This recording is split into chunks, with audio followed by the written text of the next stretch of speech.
Hello function lovers and Asian lovers. तो guys, क्या आप भी यही सेम चीज़ फेस करते हो? क्या आपको भी सेम प्रॉब्लम है इसी तरीके से? इसका मतलब है कि आपने मेरे एफएफ अपडेट करके जो वीडियो मैंने बनाया था उसे बिल्कुल भी चेक नहीं किया है। और अब खुद देख लीजिए, यहाँ पर मैंने स्क्रीनशॉट भी लगाया। देखिए, मैंने इसे जस्ट लव इन टाइम के पहले अपलोड किया था, क्योंकि मैं चाहती थी कि सबसे पहले आप इस चीज़ को सुन लें, क्योंकि इसके अंदर मैंने रीज़न बताया है।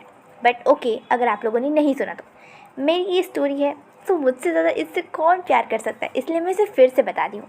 एक्चुअली ये बात है कि हमारा जब विंग यानी कि हमारा मोशांशु जब अपने पेरेंट्स वी चांसे और कांसे सरन के साथ एक नाइट हंट पे बाहर आया था, जब वो सिर्फ 4 साल का था, तभी उन लोगों के साथ कुछ बहुत बहुत बड़ा कुछ हुआ था, जिसकी वजह से वी चांसे और कांसे सरन की डेथ हो गई थी। और हमारा वी केवल 4 साल का था और उसकी भी तबीयत बहुत बिगड़ गई थी, बहुत ख़राब थी, वो बहुत इंजर्ड था। इसीलिए उसे कुछ भी याद नहीं है कि वो आखिर कौन है, उसका नाम क्या है, उसे ये भी याद नहीं है। और रही बात कि वो मोशांशु का नाम क्यों कैरी कर रहा है, क्योंकि वो मू क्लैन में मतलब वो पाया गया था, वो था वहाँ, वो बड़ा हुआ वहाँ पे। जहाँ तक उसे याद है वो मू क्लैन में ही बड़ा हुआ है, और यहाँ तक कि मैडम मो ने ही उसे ये मोशांशु का नाम दिया है, और उन्होंने ही उसे अपने बेटा यानी राजकुमार मो यांग का पर्सनल बॉडीगार्ड, असिस्टेंट, सर्वेंट उन्हें बनाया था, और ये नाम भी उन्हीं का दिया गया है। इसीलिए क्योंकि विंग को अपना असली नाम नहीं पता, क्योंकि उसे सिर्फ ये याद है कि उसका नाम मोशांशु है, इसीलिए वो सबको मोशांशु अपना नाम बताता है। और इस स्टोरी में भी अभी यही मेन ट्विस्ट है, प्लॉट है कि कैसे हमारा लैन वांगजी अपने ही प्यार को, जो वो खुद भूल चुका है, जो बरसों से वो जिस इंसान से प्यार करता है, उसे वह कैसे रियलाइज़ कराएगा, कैसे वो उसे इतना काबिल बनाएगा कि वो उस क्लैन को यानी वे क्लैन का, क्योंकि उसके पिता नहीं हैं तो उसे ही संभालना है। इसका मतलब है कि वही अब वी क्लैन का किंग है। उसे उसे इतना काबिल बनाना होगा कि वो अकेले वी क्लैन को संभाल सके, और तब जाकर कि उसे वो अपने प्यार का रियलाइज़ कराएगा, कैसे वो सब वो करेगा। ये सब कुछ बस इस ट्विस्ट में, इस टर्न में छुपा हुआ है। और इसका मेन थीम यही है कि हमारा विंग को याद ही नहीं है कि वो विंग है। आई होप कि मैंने इस बात को क्लियर कर लिया है। हाँ, मैं जानती हूँ उसमें मेरी भी गलती है, क्योंकि मुझे एटलीस्ट पार्ट 1 में इसे क्लियर कर देना चाहिए था, बट मैंने तो स्टार्टिंग में ही स्टोरी ही स्टार्ट कर दी, इसलिए ये मेरी गलती है, मैं समझती हूँ। आई होप कि आप मुझे माफ़ कर देंगे। एंड अगर तभी आपको अगर कोई भी प्रॉब्लम है तो आप मुझे फिर से कमेंट कीजिए, मैं आपको आंसर फिर से वीडियो में कर दूँगी, क्योंकि मैं हर एक की वीडियो पढ़ती हूँ, सुनती हूँ। एंड हाँ, जहाँ आंसर कर सकती हूँ मैं आंसर वहीं उसी समय कर देती हूँ, और जो नहीं कर पाती मैं उसे खास कर वीडियो में करती हूँ, ताकि अगर मेरे बाकी सब्सक्राइबर को, लिसनर्स को दिक्कत है तो उन्हें भी इससे क्लियर हो जाए। आई होप कि आपने इसी चीज़ को समझ लिया होगा। और हाँ, ये ज़रूरी था, इसीलिए मैंने आपके 3 मिनट से ज़्यादा लिए। अब चलिए हम अपनी स्टोरी की तरफ आगे बढ़ते हैं। अब नेक्स्ट मॉर्निंग हो जाती है और हमारा प्यारा सा लिंजा उठता है, और जीवजुन भी उठते हैं, रेडी होते हैं, और जीवजुन तो अपनी जगह पे मेडिटेट करने के लिए बैठ जाते हैं। बट हमारा वांग जी दरवाज़ा खोलकर बाहर जाने वाला था, तभी पीछे से हुआन कहते हैं, वांग जी कहाँ जा रहे हो, मेडिटेट तो कर लो। वांग जी खुश होते हुए, बेबी की तरह स्माइल करते हुए कहता है, अपने हस्बैंड से मिलने जा रहा हूँ। और क्या मैं जाऊँ? वांग जी को इतना खुश देखकर हमारे हुआन के भी चेहरे पे स्माइल आ जाती है। और तब हुआन कहते हैं, वांग जी क्या हुआ, आज तुम बड़े खुश हो अपने हस्बैंड से मिलने के लिए? वो तो हमेशा से यहीं रह रहा था इतना दिन से, तो इतनी खुशी नहीं हुई, आज इतनी ज़्यादा खुश हो कि सीधे मिलने ही जा रहे हो? और फिर वांग जी मुँह बनाते हुए कहता है, आप मुझे टीज़ कर रहे हो? हुआन कहते हैं, हाँ बिल्कुल, क्यों नहीं कर सकता मैं टीज़। वांग जी कहता है, गो, और बात कर अपने गगो के पास बैठ जाता है। तो हुआन कहते हैं, वैसे ही मुझे याद है कि कोई रो रहा था और मुझे टाइटली हग करके मुझसे कंप्लेन करा था कि कहीं मैं उसे किसी और के पास भेज ना दूँ, उसे खुद को अलग ना कर लूँ, या वो मुझसे अलग ना हो जाए। और आज खुद जाकर अपने हस्बैंड से अपने गगो को छोड़ कर जा रहे हो? क्या विंग तुम्हें मुझसे दूर नहीं करेगा? हाँ, जो तुम इतनी हैप्पीली उसे के पास जा रहे हो, सोच लो, देखो अब तुम मुझे छोड़कर जा रहे हो, फिर तुम कंप्लेन नहीं करना कि तुम्हारे गगन ने तुम्हें छोड़ दिया। और गगन तुमसे प्यार नहीं करते, देख लो। हुआन तो मस्ती में ही सब कर रहे थे, बट उन्होंने फांगजी के दिल के उन इमोशंस को छू दिया, या कह लीजिए छेड़ दिया, जिन्हें वो नहीं करना चाहिए था। फांगजी टाइटली तुरंत ही अपने गगन को हक कर लेता है और फिर एक क्राई वॉइस में कहता है, नहीं, मैं नहीं चाहता कि आप मुझसे अलग हो। मैं उसे कभी नहीं बताऊंगा, मैं उसे कभी कभी नहीं बताऊंगा कि वो कौन है। मैं नहीं बताऊंगा उसे। मैं नहीं चाहता कि वो मुझे आपसे दूर कर दे। नहीं, मैं आपको छोड़ के, अंकल को छोड़ के कहीं नहीं जाऊंगा। मैं यहीं रहूँगा और ये 3000 नियम भी फॉलो करूँगा, पर मैं छोड़ के आपको नहीं जाऊँगा। वो रोने लगता है। हुआन कहते, फांगजी ये क्या करे, मैं तो मस्ती कर रहा था। फांगजी मेरा इंटेंशन तुम्हें हर्ट करना नहीं था। फांगजी कहता है, मैं उसकी बात से हर्ट नहीं हूँ, पर आपने सही कहा।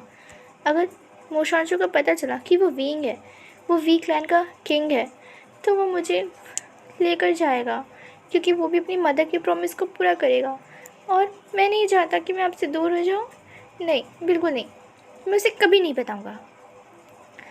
वो रोने लगता है और तब हुआन उसे समझाते हुए कहते हैं, क्या तुम्हें ट्रस्ट नहीं है अपने प्यार पर? फांगजी अपनी आंखों में आंसू लेकर अपने गगन की तरफ देख रहा था और तब हुआन उसकी आंखों से जो आंसू गिर रहे थे उसे पोंछते हुए कहते, फांगजी तुम्हें पता है ना, अपने प्यार पर हमें ट्रस्ट करना चाहिए। और तुम्हें नहीं लगता कि मोशांशु कैसा अल्फा है, वो तुम्हें भी कभी भी बांध कर नहीं रखेगा। और वैसे भी यहाँ से वीक लाइन कितने दूर का है? अगर तुम स्वॉर्ड से फ्लाई करके जाओ तो कितना टाइम लगेगा? फांगजी कहता है 3 घंटे। तो फिर कितना दूर है? मैं तो सिर्फ खाना खाने के लिए भी या सिर्फ फांगजी के साथ सोने के लिए भी आ सकता हूँ। कितना टाइम लगेगा ही फांगजी? और वैसे भी तुम कहाँ मुझसे दूर जा रहे हो? इस दुनिया के इस छोर से उस छोर थोड़ी ना तुम्हें भेज रहा हूँ। बगल में ही तो हम और वीक लैंड पड़ोसी ही तो है, कितना दूर है। और वैसे भी मुझे नहीं लगता कि विंग इतना बुरा है कि वो अपनी प्यारी सी वाइफी को अपने गगन से मिलने में ना दे, है ना? पर मैं आपसे दूर नहीं जाऊँगा। फांगजी ये ज़िद्दी बंद करना बंद करो, समझे? पर गोगो आप आप आप ऐसा नहीं कह सकते। मैं आपको छोड़ कर कहीं नहीं जाऊँगा और मैं विंग को कभी नहीं बताऊँगा। मैं मोशांशु को कभी नहीं बताऊँगा कि वो वही विंग है। नहीं नहीं नहीं, कभी नहीं। फांगजी तुम मुझे छोड़कर कहाँ जाओगे? कभी नहीं जाऊँगा। और वैसे भी क्या तुम हमेशा मुझे ऐसे ही हगर के सोओगे? तो फिर मेरे ओमेगा का क्या? फांगजी गुस्से में अपने गगन की तरफ देखता कहता है, मैं उस ओमेगा को पकड़ कर बाहर फेंक दूंगा। वो मुझे मेरे और आपके बीच में नहीं आ सकती है। वो गुस्सा कर रहा था और तभी वहाँ से चिरैन की आवाज़ आती है, फांगजी। और फांगजी चुप हो जाता है। तब चिरैन उसके पास आते हैं, उसके सर को पैट करते हुए कहते हैं, तुम्हारी शैतानियाँ बहुत बढ़ गई है। हाँ? फांगजी कहते, मैंने क्या किया? मैंने तो कुछ भी नहीं किया। मैंने कल कुछ भी नहीं रूल तोड़ा, सच में। अच्छा, हाँ हाँ हाँ, ठीक है ठीक है, मुझे पता चला कि कल क्या क्या हुआ। फांगजी कहते, ये मैंने नहीं किया। पर तुमने नहीं किया, बट तुमने मोशांशु को रोका भी तो नहीं।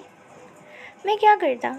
वो बात ही ऐसा कर रहे थे राजकुमार वे, तो मैं क्या करता? फांगजी तुम भी ना, तुम्हारी वजह से बेचारे मोशांशु को पनिशमेंट मिल गई। हाँ, आपने उसे पनिश किया, पर क्यों? फांगजी उसने गेस्ट को डिसरिस्पेक्ट किया। पर उसने तो डिसरिस्पेक्ट किया, मोशांशु ने तो मुझे प्रोटेक्ट किया, बट उसने ऐसी तलवार को यूज़ नहीं करना चाहिए था। उसने उसकी गर्दन पर उसे रखा, उसे प्रेस किया। ये गलत है। आपने उसे क्या पनिशमेंट दी है? फांगजी पाउट करते हुए कह रहा था। चिरैन कहते, कुछ भी नहीं, केवल नियम को 2 बार लिखने को कहा है। हाँ, सिर्फ 2 बार, ये तो बहुत आसान बात है। आधा घंटा लगेगा, वो लिख लेगा, मुझे पता है। फांगजी हाँ, मुझे पता है। और ऐसे वैसे जाओ तुम, चलो भागो यहाँ से, तैयारी करनी है ना। आज क्लासेस स्टार्ट होने वाली, तो जाओ टीचर्स की हेल्प करो। यहाँ बैठे हुए हो, जब भागो यहाँ से। और वांगजी को वहाँ से भगा देते हैं। और वांगजी के जाते ही चिरैन की आंखों से आंसू गिर जाता है। हुआन ये देखकर अपने अंकल के पास आते हैं। वो उन्हें कहते, अंकल क्या हुआ? तो चिरैन की आंखों से आंसू गिरते हुए जब हुआन देखते हैं तो वो भी डर जाते हैं। और तब चिरैन कहते हैं, फांगजी बड़ा हो गया ना सिचन पता है, जब फांगजी का जन्म हुआ था तो तुम्हारे बाबा से पहले मैंने उसे हाथ में लिया था, क्योंकि उस गधे को अपनी सेट की ज़्यादा ज़रूरत पड़ी थी, अपने बच्चे से देखने से ज़्यादा। फिर जब पहली बार फांगजी मेरे हाथ में आया था ना, वो एकदम छोटा सा था, एकदम छोटा सा बेबी था, इतना नाजुक था। मैं डर रहा था कि कहीं मेरे हैंड्स उसे हर्ट ना कर दे। मैं डरा हुआ था। पर जब उसने मुझे देखा ना, वो एकदम हंस रहा था, खिलखिला कर हंस रहा था। और उस समय शायद मेरे चेहरे में पहली बार स्माइल आई थी। उस समय मैंने पहली बार दिल से मुस्कुराया था। और आज देखो, आज ये नन्हा सा, इतना छोटा सा बेबी इतना बड़ा हो गया कि आज उसे अपने अल्फ़ा की ज़रूरत है। अंकल, भगवान, क्या सच में वो शांशु ही बीइंग है? हाँ अंकल, फंक्शन ने उससे बात की थी, बट उसे कुछ भी याद नहीं है कि उसका पास्ट क्या था, कैसे है। वो सब कुछ भूल चुका है। मुझे लगता है कि जिस नाइट हंट पे वो महाराज वी चांद से और महारानी कांसे सरन गई थी, वहाँ पर कुछ हुआ था जिसकी वजह से वो सब कुछ भूल गया है। और क्योंकि वी क्लैन के बगल में ही मो क्लैन है, तो शायद से इसीलिए वहाँ कुछ हुआ था जिसकी वजह से वो मो क्लैन में ही रह गया और फिर उसे कोई पहचान नहीं पाया और उसकी फिर वो वहीं बड़ा हुआ। तुम्हें क्या लगता है कैसे ये सब कुछ हुआ?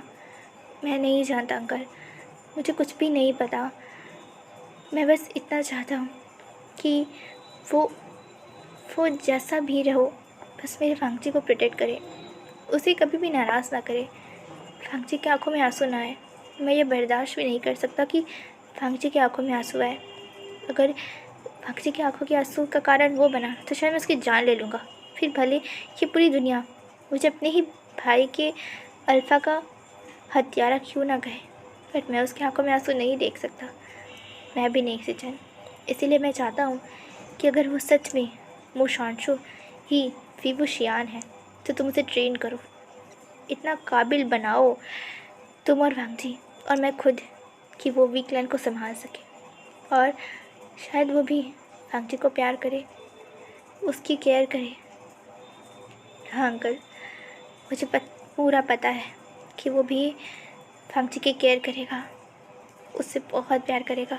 आपने देखा ना कल क्या हुआ? उसने सबके सामने राजकुमार वे लू यांग को अपनी तलवार को उसकी गर्दन पर रख दिया। वो वांगजी को प्रोटेक्ट करेगा अंकल, मुझे पूरा यकीन है। ये बात रिस्पेक्ट की नहीं है। वहाँ पर और भी अल्फ़ा थे बट किसी ने ये नहीं किया, बट उसने किया।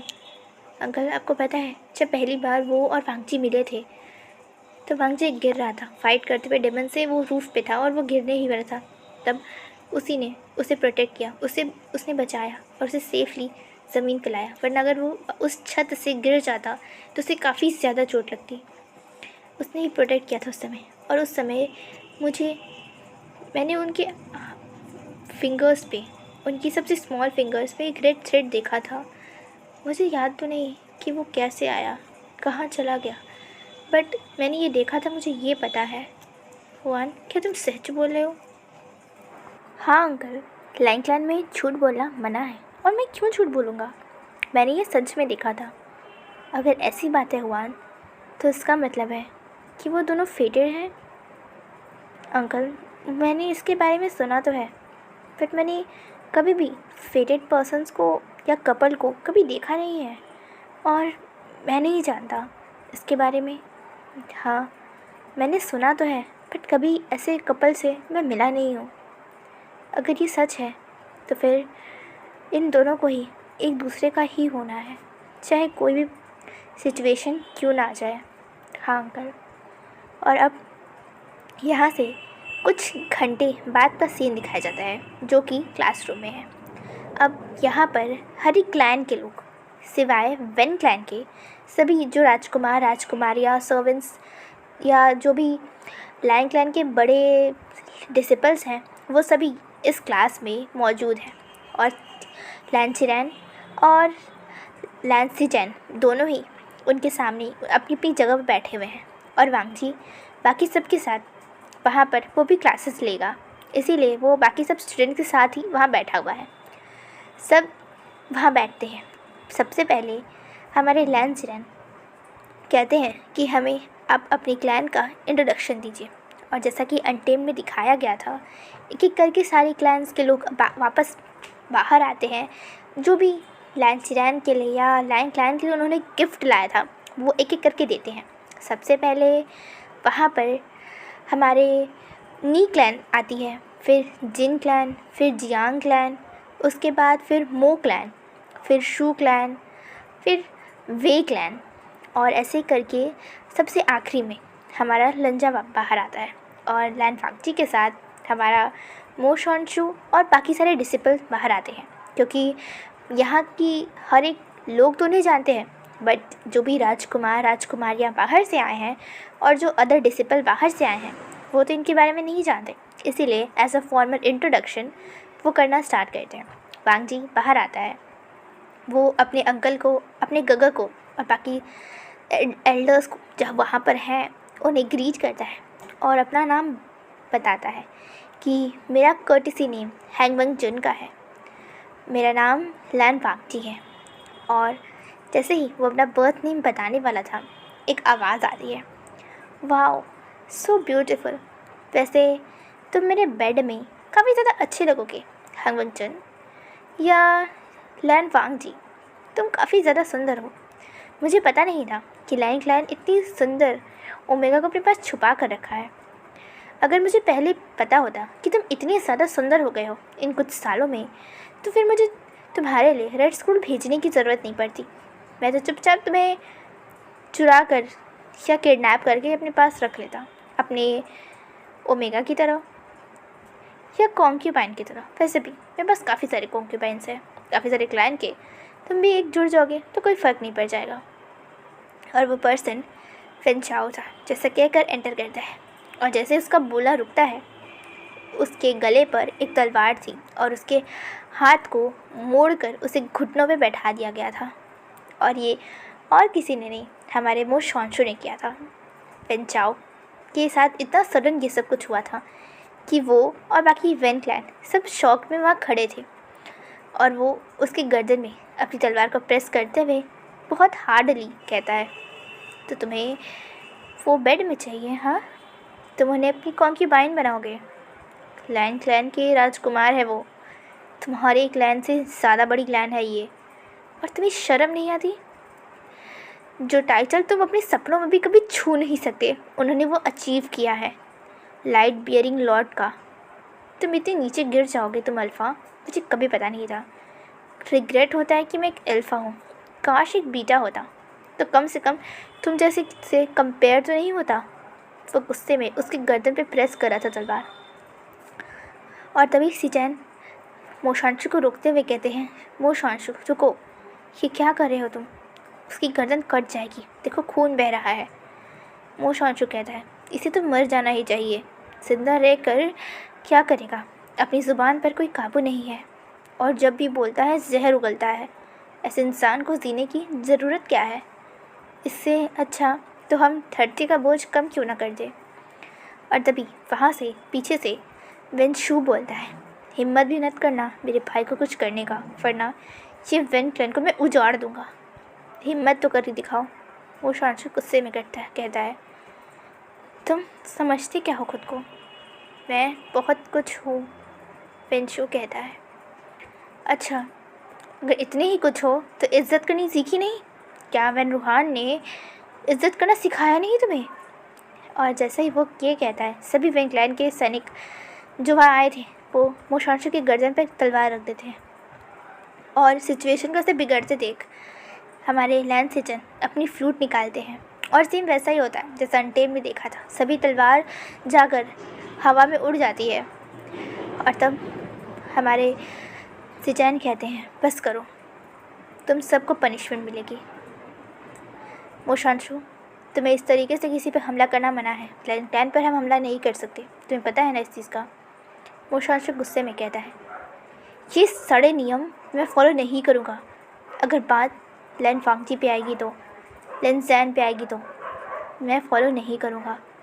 और वैसे भी अगर ये नियम को फॉलो कर कर एक ओमेगा का डिसरिस्पेक्ट होता है तो भाड़ में का ये नियम मैं नहीं मानूँगा। और हाँ, मुझे कोई फ़र्क नहीं पड़ता कि आप मुझे कोई भी पनिशमेंट दे, मैं 1000 बार यही करूँगा अगर बात उस पर आएगी तो, समझे? वो गुस्से में था, उसकी आंखें रेड हो गई थी, उसके पास से डार्क एनर्जी इमिट हो रही थी, बाहर आ रही थी, डार्क स्मोक। फांगजी उसे देख रहा था, वो धीरे से जाकर उसके हैंड्स को पकड़ लेता है, और जैसे ही दोनों की आंखें एक दूसरे से मिलती हैं वो शॉन्शू शांत होने लगता है। उसकी वो जो डार्क एनर्जी, जो डार्क स्मोक बाहर आ रहा था, वो निकलना कम करता है, और उसकी आंखें भी नॉर्मल हो जाती हैं। और तब सीचैन कहते हैं बहुत हो गया, वेन क्लैन आप यहाँ क्यों आए हैं? और तब वेंचू और वेंचाओ कहते हैं हम भी यहाँ पढ़ने आए हैं। तो फिर लैन सीचैन कहते हैं पढ़ने आए हैं तो लैन क्लैन के राजकुमार की रिस्पेक्ट आपको करनी चाहिए, जैसे आप अपने क्लैन में राजकुमार हैं। मेरा वांगजी भी यहाँ का प्रिंस है। जो इज़्ज़त आप अपनी क्लैन में पाते हैं सेम वही इज़्ज़त लंजा यहाँ पाता है, इसीलिए आपको राइट नहीं एक ओमेगा होकर उसकी डिसरिस्पेक्ट करने का। अगर वो एक ओमेगा है तो भी वो आपसे ज़्यादा काबिल है। वेंचू और वेंचाओ एरोगेंटली कहते हैं क्या एक ओमेगा हमसे लड़ेगा? उसकी जगह सिर्फ बेड में है, हमें सर्व करने के लिए है, एक अल्फ़ा को सर्व करने के लिए है, उससे ज़्यादा उसकी कोई इज्जत नहीं है। फांगजी खुद तो कंट्रोल कर रहा था कि बस वो वेंचाओ का गर्दन काट ना दे, क्योंकि ये नियम के ख़िलाफ़ था कि क्लासेस के अंदर जहाँ पढ़ाई की जाती है वहाँ पर हम किसी का गर्दन काट नहीं सकते, वहाँ पर रक्त नहीं गिरना चाहिए। इसलिए बस वो रुका हुआ था, वरना अभी तक तो वो उसकी गर्दन को काट ही चुका होता, जितना बकवास वो कर रहा था। और ये सुनकर तो हमें लैन सीचैन को बहुत ज़्यादा गुस्सा आ जाता है। तो फिर वो गुस्से में कहते हैं तो ठीक है, क्यों ना एक ओमेगा की पावर आपको दिखा ही दिया जाए। फांगजी वो करता है, कहते हैं जी क्लैन लीडर, क्यों ना एक फ़ाइट हो जाए। अभी के अभी तुम यहाँ से वेंचाओ और वेंशू को लेकर क्यों ना हम सब चले ट्रेनिंग ग्राउंड पर और वहीं देख लेते हैं कि आखिर इन दोनों ही अल्फ़ा में कितनी ताकत है। फांगजी वो करता है और तब वहाँ पर सभी राजकुमार राजकुमारियाँ वेन क्लैन वहाँ से सीधे ट्रेनिंग ग्राउंड में आती है। और तब हमारे लैन सीचैन कहते हैं तो सबसे पहले कौन हारना चाहेगा? वेंशू कहता है कि ऐसी ज़रूरत नहीं है, वेंचाओ लड़ेगा। वेंचाओ और वांगजी आमने सामने आते हैं। और तब लैन सीचैन कहते हैं फांगजी ये ट्रेनिंग ग्राउंड है और तुम यहाँ पर किसी को भी कैसे भी हराने के लिए एकदम फ्री हो, बस याद रखना किसे ज़िंदा छोड़ देना, क्योंकि हमें इसे वापस वेन क्लैन में भेजना है। फांगजी अपने भाई की तरफ देखता है और एक वेंचाओ की तरफ देखकर एक एविल स्मार्क करता है और अपने मन में कहता है मोशांशु तो मैं कुछ कर नहीं पाया, वैसे तो उसे लड़ना था, फिर कोई नहीं, मुझे भी तो लड़ना है ना। अब तुम्हें बताता हूँ कि एक ओमेगा कितना अच्छा होता है। और वैसे कहकर दोनों के बीच में फाइट स्टार्ट होती है और एज एक्सपेक्टेड फांगजी उसे बहुत अच्छे से उसकी धुलाई करता है, उसके ऊपर नंबर ऑफ़ कट्स लगाता है, बहुत अच्छे से उसे पीटता है और फाइनली आधे घंटे के बाद वो बेहोश हो जाता है, इतना मार खाकर पिट कर और उसका ब्लड लॉस की वजह से। और ये देखकर तो वेंशु की हालत टाइट हो जाती है और वो मुस्कुराते हुए फांगजी की तरफ देखता है और कहता है राजकुमार लान ऐसा करिए, आप जीत गए, मैं मान गया कि ओमेगा बहुत स्ट्रांग होते हैं, मैं अपने भाई को लेकर जाता हूँ। और वैसा कहकर चुपचाप बाकी वेन क्लैन के मेंबर्स के साथ उसे लेकर वहाँ से चला जाता है। और बाकी सब जो भी तक हंसी कंट्रोल किए हुए थे अब ज़ोर से हंसने लगते हैं और लैन सीचैन अपने वांगजी के पास आते हैं जिसके ऊपर एक भी खरोच नहीं आ पाई और वो वैसे ही एलिगेंटली अपने स्वॉर्ड को अंदर रखता है, अपने बेचन को मयान में रखता है और अपने भाई की तरफ देखता है। और हुआन कहते हैं बहुत अच्छा किया, वैसे तुमने उसे काफ़ी अच्छे से पीटा वांगजी, मेरा दिल बहुत खुश हो गया, बट अफसोस मैं ये नहीं कर पाया। वांगजी धीरे से कहता है कोई बात नहीं, अभी वेंशु बचा हुआ है, अगली बार लड़ा जाएगा गगल। फिर लैन हुआन कहते हैं वांगजी वैसे कहा था वेंचाओ ने था, उसे तो उसे अच्छे से पीटा, गगल आप उसे पनिशमेंट तो नहीं ना दोगे? नहीं, मैं कुछ भी नहीं करूँगा, बट अंकल का कोई पता नहीं। और तब वहाँ पर वो शांशु की तरफ लैंचरैन देखते हैं और तब वो गुस्से में कहते हैं तुमने सब खुद को समझ के क्या रखा है? अगर इतनी ही नियम पता है तो फिर फॉलो करो, और तुम्हें अगर डिसरिस्पेक्ट करनी है नियमों की तो तुम्हें पनिशमेंट मिलेगी। और वो ऐसा कहते हैं और उसे पनिशमेंट सुनाना स्टार्ट करते हैं। वो कहते हैं कि तुम्हें 100 कोड़े पड़ेंगे और तुम्हें जो नियम हैं उन्हें 10 बार लिखना होगा, 3000 नियम को, और प्रॉपरली लिखना होगा, और ये सब का रिस्पॉन्सिबिलिटी फांगजी मैं तुम्हें बनाता हूँ। और ऐसा सुनकर तो हमारे मोशांशु को कोई फ़र्क नहीं पड़ता। वो कहता है मैं पनिशमेंट के लिए तैयार हूँ, मैंने पहले भी कहा था। पर अगर दोबारा भी कोई अल्फ़ा ऐसा कहता है तो मैं पीछे नहीं हटूँगा, चाहे आप मुझे कितनी पनिशमेंट दे, मुझे कोई फ़र्क नहीं पड़ता। और वैसा कहकर बाकी लैंड क्लैन के डिसिपल्स के साथ वहाँ से चला जाता है अपनी 100 कोड़ों की पनिशमेंट लेने के लिए। फांगची के दिल में दर्द हो रहा था। उसे पता है कि ये इंसान कभी भी उसे हर्ट नहीं करेगा, ये इंसान हमेशा उसे प्रोटेक्ट करेगा। और शायद उसके ऐसे ही बिहेवियर उसे हर्ट करा था, क्योंकि अगर वो शॉन्शु ऐसा नहीं होता, यानी कि अगर वीइंग ऐसा ना होता, तो शायद वो शादी से मना कर देता, उसे कभी भी आइडेंटिटी बताता नहीं। बट ये तो सबसे अलग है, ये चाह कर भी फांगची के दिल को चुरा रहा है। फांगची नहीं चाहता, बट फिर भी फांगची का दिल इस इंसान का हो रहा है, और ये वांगजी चाह कर भी रोक नहीं पा रहा है। वो अपने गग की तरफ देखता है और कहता है, गग, तो लैंड वान कहते हैं, फिक्र मत करो, तुम उसे लैंड के उस कोल्ड पॉन्ड में लेकर जाना, उसके घाव भर जाएंगे। और रही बात नियमों की, तो इसे उसे ही लिखना होगा।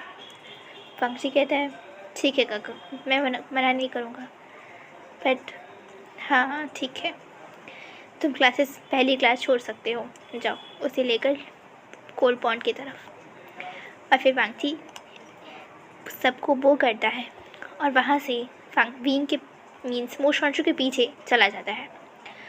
और तब फांगची के वहाँ से जाते ही लैंसीजन और लैंचीजन बाकी सब राजकुमार राजकुमारियों की तरफ देखते हैं और कहते हैं, आप चलिए, अभी 3000 नियम आपको सुनाना बचा हुआ है।